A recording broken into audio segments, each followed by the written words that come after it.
It's the 2010s. Both Shinsuke Nakamura and AJ Styles has retained their respective world title, showcasing their dominant run as champions in their respective promotion. But the entire wrestling world was about to experience a major upset. In the Elimination Chamber, The Undertaker was interrupted during his title defense by Shawn Michaels, who hit his finisher, costing Undertaker to lose his title to Jericho. As this marked the final stand between two bitter rivals, the Streak versus the Career, and I witnessed Shawn Michaels throwing everything in his power yet failing to overcome the Streak. When the match ended, the shot of Undertaker hugging Shawn made me cherish the sport, as it's not about rivalry, it's more about camaraderie.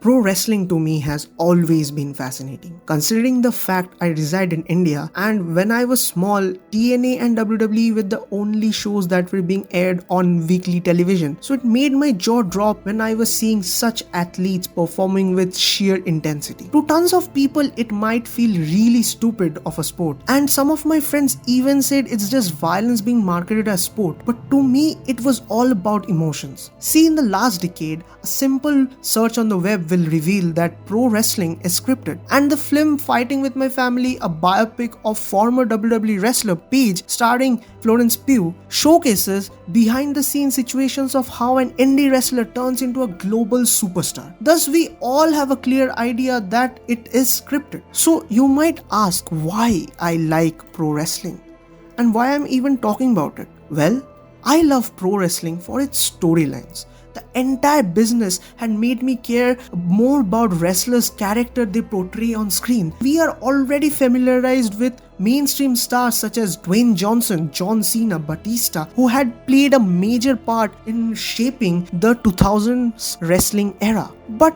other than enjoying cameos from Hall of Fame wrestlers, the wrestling world really loves comeback stories.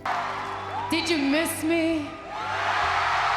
I would love to talk about a wrestler named Edge, who when I was 10 years old was mostly working as a heel. He was playing a persona of a cocky superstar who found all the possible ways to win against almost every babyface superstars in the roster I loved back then, like either screwing them over with some shenanigans or by outright cheating. See, I used to like John Cena and he beat him. I loved Rey Mysterio and he destroyed him, even going farther to cashing in on The Undertaker to become the new world heavyweight champion. I disliked Edge with all of my heart into it during that time period, until it was 12th April 2011. He walked down the ring carrying the championship on his shoulder, stood in the middle of the ring only to announce he had to retire from the sport due to his worsening medical conditions. And honestly, the younger version of me just felt empty. And seeing a person who was thriving in the scene now had to give up on their dream really made me sad. Who's it gonna be? You think you know me? And you see, this moment really made me happy. This moment has been repeated over and over again in wrestling. Whether it is Daniel Bryan's return to in-ring action from a similar injury, or be it Roman Reigns announcing that he beat leukemia and now he's able to compete once again. These moments are truly special, and this is why I love pro wrestling. Because it can be real in certain times, and it means a lot. You see, in the world of pro wrestling, there are two major character categories. A heel who acts as the villain in a given storyline, while the hero is the one who goes up against these villains are termed as babyfaces. And there is not a single soul who wouldn't agree the poster boy for babyfaces is none other than John Cena. Even though Rey Mysterio is a better fit since that man has never turned heel in his illustrious career of 20 plus years and is still going strong, I consider as a masterclass in storytelling. The match was considered as the talk of the year since CM Punk, after dropping that infamous pipe bomb against his current company, would go face to face. Although Punk did not quit wrestling that year, he went on a hiatus from the business in 2014, only to make his elaborative comeback to the business, but this time in AEW. And boy, it was amazing. Pro wrestling has made me believe and appreciate the fact that storylines can be told over the years. When we saw Adam Page from being a member of the Bullet Club when he was in New Japan to winning tag team titles with his in-ring best friend, then getting betrayed only to be called an outcast by his elite friends and being kicked off the team and being left alone with no friends. Yet he walked his way up the ladder through sheer determination and defeating his former friend, now turned into his arch enemy Kenny Omega, and becoming the new AEW World Champion. All of this took 2 whole years of handcrafted storytelling with really impressive wrestling showcase. In pro wrestling, all major promotions have been pushing the idea of factions, which is basically a group of wrestlers working together as a team as they tend to develop chemistry and synergy, mostly in the tag team division, or help push the agenda of the respective groups. But a faction doesn't have to be a tag team. It can be a group of misfits coming together as a family like the LEG, or it can be some rookies trying to show the veteran main roster talents that they are no one-shots. Or it can be a dominating group of people who just want to wreak havoc and then be called the very best of wrestlers in that promotion. And all of this above mentioned statements is what defines the Bullet Club. They were formed by a bunch of misfit wrestlers working in a foreign company, and they did not want to wait for their opportunities as they grabbed it and became the very best in their business. Not only that, they acted like a tight family. What makes them so special is not only they have the best talents, their faction history is much more entertaining. Every family have arguments, and that can lead to tension amongst members. And Bullet Club is no different. AJ Styles was quickly overthrown by Kenny Omega, who became the leader of the club. But a few years later, he was betrayed and overthrown by another promising wrestler, Jay White, in an iconic manner by bringing the cycle to a complete end. I love the characters these wrestlers portray in ring, also sometimes outside the ring. I really loved when Bray Wyatt reinvented himself, turning him into a terrifying wrestler as The Fiend. When Finn Balor turns into the Demon King. Matt Hardy, legend, giving competition to Mick Foley on how many personas one can pull off effortlessly in their illustrative wrestling career. But when I am talking about personas, there is someone I really love. Very nice, very evil, Danhausen.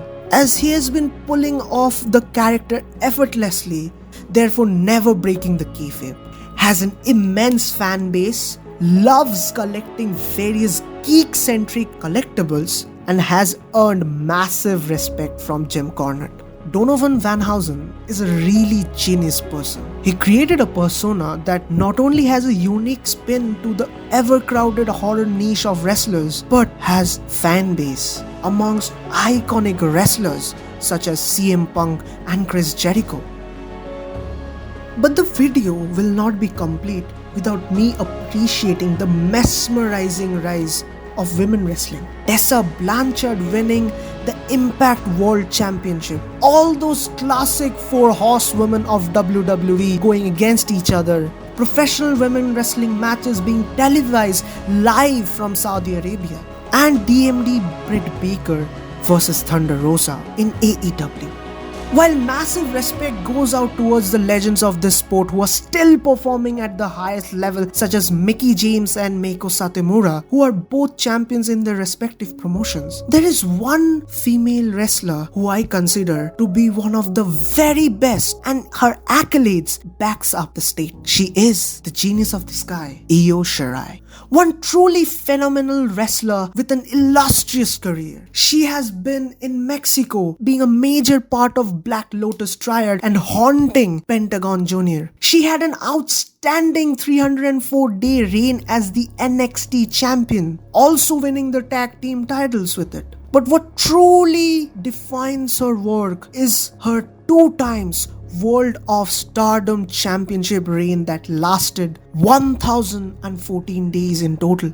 It is really special because she not only defended but retained her titles against top indie superstars like Toni Storm, Kaylee Ray, Taya Valkyrie, Shayna Baszler, Kairi Sane, and Viper. But what made her reign really special was her title defense against her former best friend and tag team partner, Mayu Iwatani. In Stardom, which is a completely female-based pro wrestling promotion, Shirai was in a tag team with Mayu Iwatani called the Thunder Rock. When Thunder Rock lost the finals of the 2016 Goddess of Stardom tournament, Shirai turned heel on her best friend Iwatani by verbally tearing her apart for being worthless before kicking her in her face and walking out on her.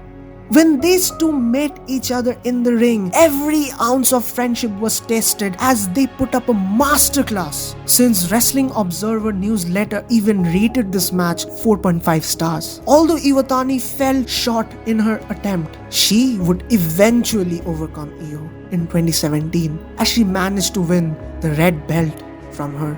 But what was more interesting was how Io Shirai convinced another Stardom wrestler, Momo Watanabe, to turn on Iwatani, and then eventually going on to form stable name Queen's Quest, which continued on after Shirai departed from the promotion for NXT. And this is what makes a complete storytelling. Io Shirai, even though she knew she is leaving the promotion, she made sure that there is something the fans can hang on to and cherish. This is what I called really long-term storytelling. Well, I could just go on and on because there are plenty of topics where I could just keep talking. But it's better if I just take time off and dedicate this section to the pro wrestlers and thank them, since they have been working tremendously since day one with the sole purpose of entertaining us. There are horrifying injuries that happens to them. There are scandals, real life beefs, and even releases that take place during a pandemic ridden world. And yet they never back down. They work twice as hard just to come back and entertain us. And I'm really grateful to them for continuously pushing themselves only to entertain us. Pro wrestling has never been at such monumental height. Both AEW and WWE is doing great, whether it's on numbers, on monetary terms, or just sheer wrestling. And even other promotions have been trying their best to provide for the audience. As pro wrestling is brought to life by the active fan base, it's the fans who are willing to support their favorite wrestler or favorite promotion anywhere, and even going lengths for them. We all have to agree, it's only because we love the sports. Opinions might differ, but passion for the same sport doesn't. One thing about wrestling that will always be with me is the sheer intensity of us fans. I still remember when commentators announcing that WrestleMania has recorded 80,000 live people, AEW selling tickets within minutes, the sheer amount of merch sales nowadays, fan art, fantasy booking, and many more. All of these are being carried out by the fans who are really passionate about the wonderful world of wrestling. And I would like to thank you all, the community, for being there, because I reckon I'm not alone. Even though I might be called an outcast for watching wrestling, I am not alone. I have internet friends who are as cool as me.